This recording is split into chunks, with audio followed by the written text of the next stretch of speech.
Hello student, welcome to my YouTube channel study समझ में आपका स्वागत है।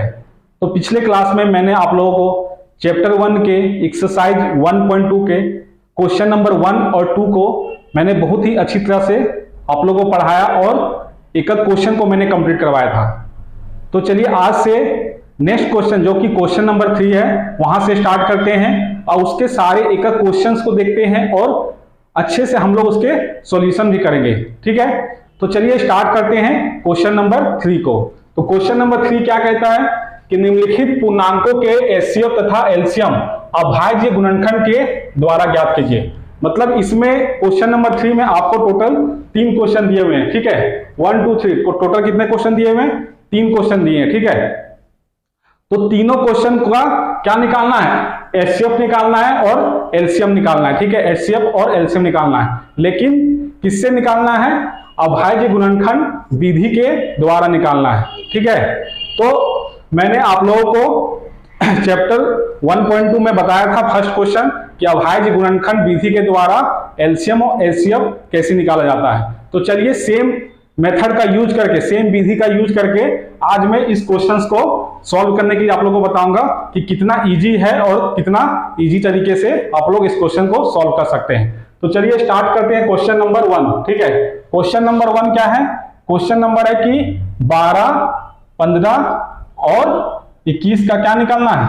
एलसीएम तथा एचसीएफ निकालना है। ठीक है, 12, 15 और 21 का एलसीएम तथा एचसीएफ निकालना, लेकिन अभाज्य गुणनखंड के द्वारा निकालना। अभाज्य गुणनखंड मतलब अभाज्य संख्या से गुणनखंड करना है। ठीक है, तो चलिए एक एक करके करते हैं। ठीक है, तो मैं क्या करता था पहले कि सबसे पहले एक नंबर को लेता था, एक पूर्णांक को लेता था और उसका गुणनखंड करता था। ठीक है, तो इसको किससे जाएगा? ये 2 का 12 से जाएगा, 2 छक 12।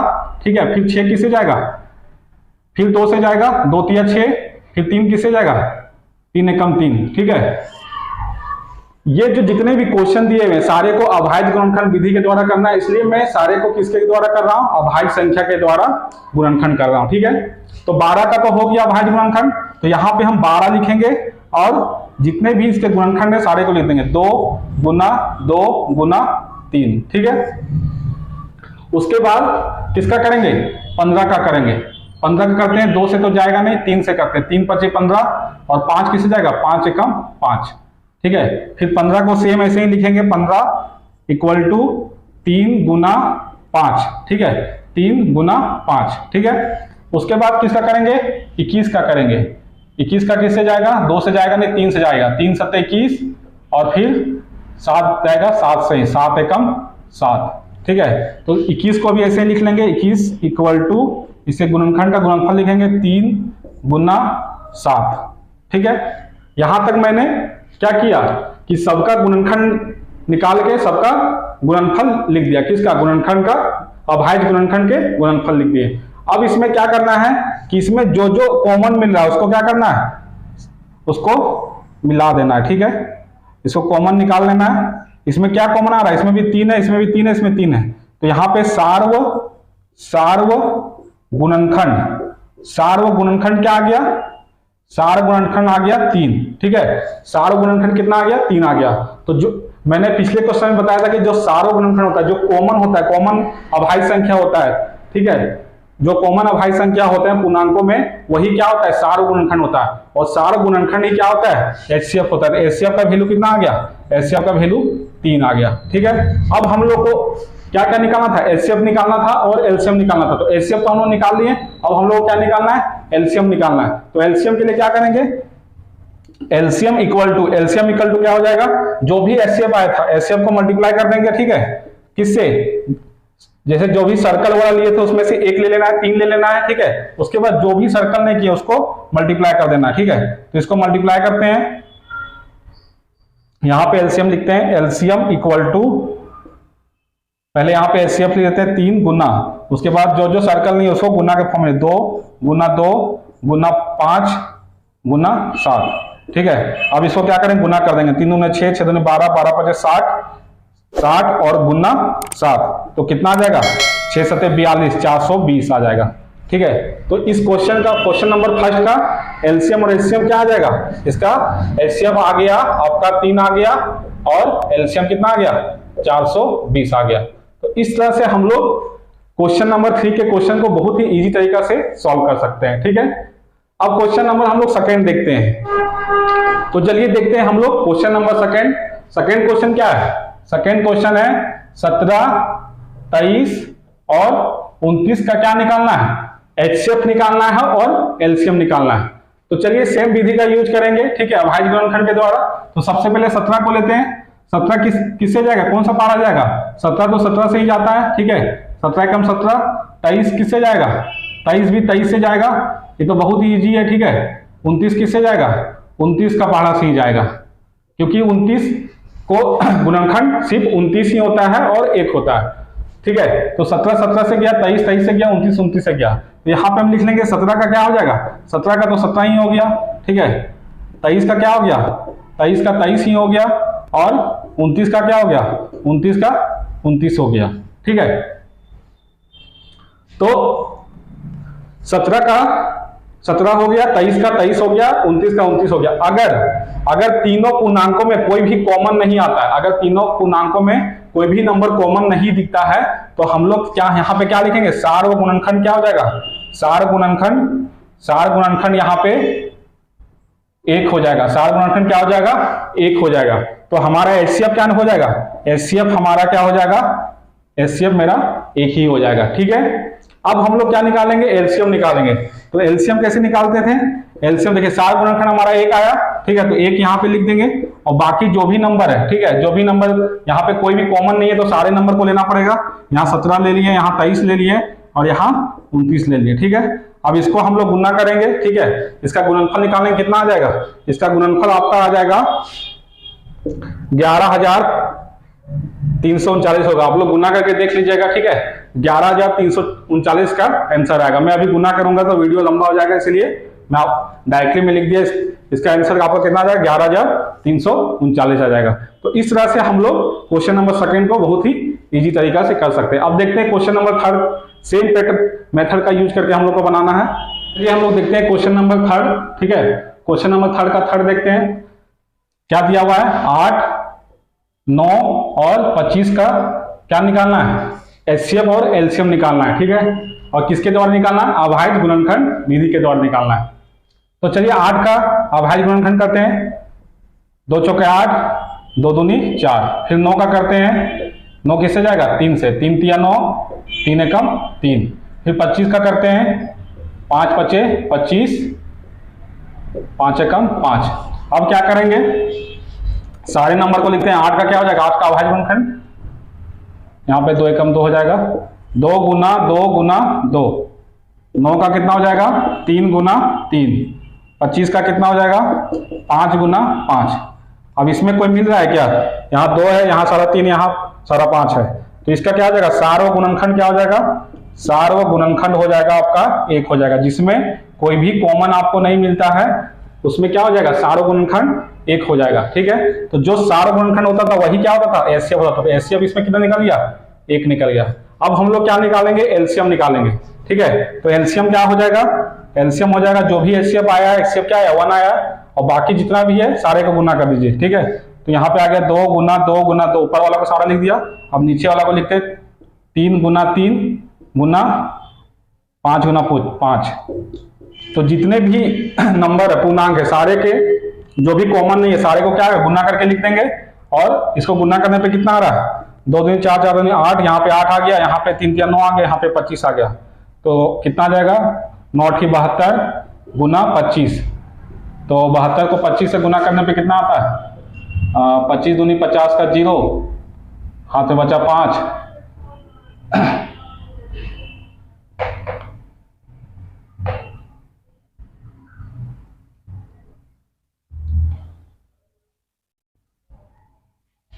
तो 72 और 25 को गुना करने में कितना आता है? 5 दूना 10, 5 से 35 और 1 36, 2 दूने 4, 2 सते 14 और 1 15। तो कितना आ गया? 0, 6 4 10 का 0, 5 3 8, कितना हो गया? 1800 आ गया। तो इसका आंसर कितना हो जाएगा? इसका आंसर हो जाएगा 1800 हो जाएगा। मतलब कि इसमें हमारा एलसीएम कितना आ गया? एलसीएम हमारा आ गया 1800 आ गया। ठीक है, एलसीएम हमारा कितना आ गया 1800 आ गया, और एचसीएफ कितना हो गया 1 आ गया। तो इस तरह से हम लोग क्वेश्चन नंबर 3 के सारे क्वेश्चन को इजी तरीके से सॉल्व कर सकते हैं। ठीक है, तो चलिए देखते हैं क्वेश्चन नंबर 4। क्वेश्चन नंबर 4 क्या कहता है, यदि एचसीएफ 306 और 657 का कितना दिया हुआ है 9 दिया हुआ है। ठीक है, 306 और 657 का एचसीएफ कितना दिया हुआ है 9 दिया हुआ है। तो एलसीएम ज्ञात करना किसका 306 और 657 का। तो अगर इस तरह से क्वेश्चन आपको पूछा जाएगा तो आप लोगों को क्या करना है, मैंने एक्सरसाइज 1.2 के क्वेश्चन नंबर 2 में बताया था कि अगर कोई दो पूर्णांक दिया हुआ है तो उसका क्या करते थे, अभाज्य गुणनखंड करते थे और सिद्ध करते थे कि दो संख्या का जो गुणनफल होगा वो किसके बराबर होगा, एलसीएम और एचसीएफ के बराबर होगा। तो सेम ट्रिक का यूज करते हैं। तो क्या होता है, दो संख्याओं का गुणनफल क्या है,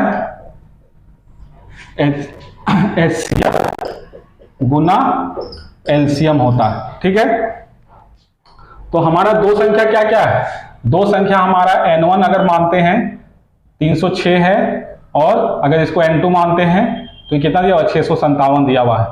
ठीक है, और इसका एचसीएफ कितना दिया हुआ है, एचसीएफ किसका 306 और 657 का एचसीएफ कितना दिया हुआ है 9 दिया हुआ है।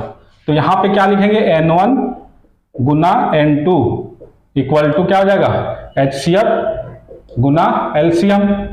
ठीक है, n1 का वैल्यू कितना हो जाएगा 306 हो जाएगा, n2 का वैल्यू कितना हो जाएगा 657 हो जाएगा, यहाँ पे 657 हो जाएगा। एचसीएफ क्या दिया हुआ है 9 दिया हुआ है, एलसीएम हमारा निकालना है। तो हम क्या करेंगे, यहाँ पे 306 गुना 657 लिख देंगे, भागा ये 9 के गुना में धराकर क्या जाएगा, भागा में आ जाएगा, इक्वल टू एलसीएम हो जाएगा।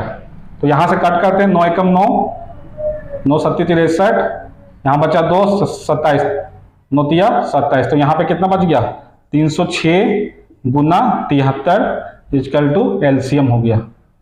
ठीक है, तो एलसीएम कितना हो जाएगा, 306 को गुना करेंगे 73 से तो 3 छक 18, यहाँ पे 1 बचा, 3 छक 18, 3 गुना 0 का 0, तो यहाँ 1 बचा, 3 तिया 9, 7 छक 42 का 2, हाथ में बचा 4, 7 को 0 से गया 0 और हाथ 4, 4 हो गया 7 21, तो यहाँ पे हो गया 8, 2 3, 9 4 13 3, 1 1 2, मतलब एलसीएम आपका कितना आ गया, इसको दोनों गुना किए तो एलसीएम आ गया 22,338 आ गया। तो इस तरह से हम लोग अगर किसी क्वेश्चन का किसी दो नंबर का एचसीएफ दिया हुआ है और वो दो नंबर का आप लोगों को एलसीएम निकालना होगा, तो इस तरह से हम लोग किसी का भी एलसीएम निकाल सकते हैं। अगर कोई दो नंबर का एचसीएफ दिया हुआ है तो हम लोग उसका क्या निकाल सकते हैं, एलसीएम निकाल सकते हैं। ठीक है, तो यहाँ पे 2 नंबर दिया था, उसका आपका एचसीएफ दिया हुआ था, तो एलसीएम पूछा था, तो हमने इस तरह से एलसीएम फाइंड किया। ठीक है, तो चलिए देखते हैं नेक्स्ट क्वेश्चन। चलिए देखते हैं क्वेश्चन नंबर 5 को। क्वेश्चन नंबर 5 क्या कहता है, क्वेश्चन नंबर 5 कहता है जांच करें क्या किसी दी गई प्राकृतिक संख्या x के लिए संख्या 6 का पावर x शून्य पर समाप्त होगी। तो यहाँ पे 6 का पावर जो x है, ठीक है, वो प्राकृतिक संख्या x के लिए क्या ये शून्य पर समाप्त होगी। शून्य पर समाप्त होने का मतलब है कि इसके लास्ट में 0 होना चाहिए। ठीक है, जैसे मान लो 60 के लास्ट में 0 होता है, 50 के लास्ट में 0 होता है, 20 के लास्ट में 0 होता है, तो शून्य पे समाप्त होगी नहीं होगी, ये हम लोगों को क्या करना है, जांच करना है। तो हम लोग जांच कैसे करेंगे, तो जांच करेंगे 6 का पावर जो x है, अगर इसका अभाज्य गुणनखंड करें, इसका क्या करते हैं, अभाज्य गुणनखंड करते हैं, तो कितना आता है, इसका अभाज्य गुणनखंड करें कितना आ जाएगा, 6 का पावर x मतलब 6 का अभाज्य गुणनखंड करें कितना आ जाएगा, 2 तिया 6, 2 गुना 3 ही आएगा 6 का कितना आ जाएगा 2 गुना 3। तो यहाँ पे हम क्या लिख सकते हैं, यहाँ पे हम लोग लिख सकते हैं कि 6 का पावर x का अभाज्य गुणनखंड कितना हो जाएगा, 2 गुना 3 का पावर कितना हो जाएगा, x हो जाएगा, क्योंकि यहाँ 6 का पावर x है, तो 6 के बदले हम अभाज्य गुणनखंड किए, कितना गया 2 गुना 3 आया, और इसके पावर क्या है, x है। ठीक है, कितना है, x का पावर 2 गुना 3 का पावर x है। लेकिन जबकि कोई प्राकृत संख्या जो शून्य पर समाप्त होती है, किस पे समाप्त होती है, शून्य पे समाप्त होती है।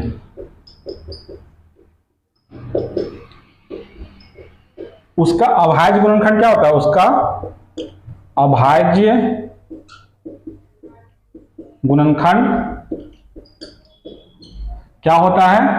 इक्वल टू होता है 2 गुना 5 का पावर x होता है। मतलब 2 और 5 का गुणनफल अगर रहेगा, ठीक है, 2 और 5 का गुणनफल रहेगा किसी गुणनखंड में, मतलब 2 और 5 दोनों रहना चाहिए, तभी क्या होगा? शून्य पे समाप्ति होगा। क्योंकि 2 और 5 क्या बनाते हैं? 2 5 10 हो गया, ठीक है। तो 2 और 5 अगर दोनों मिल जाते हैं तो शून्य आ ही जाता है, ठीक है, गुना करने पे।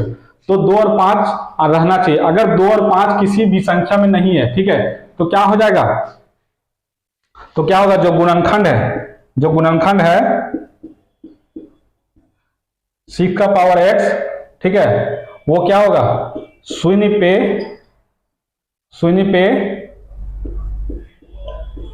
समाप्त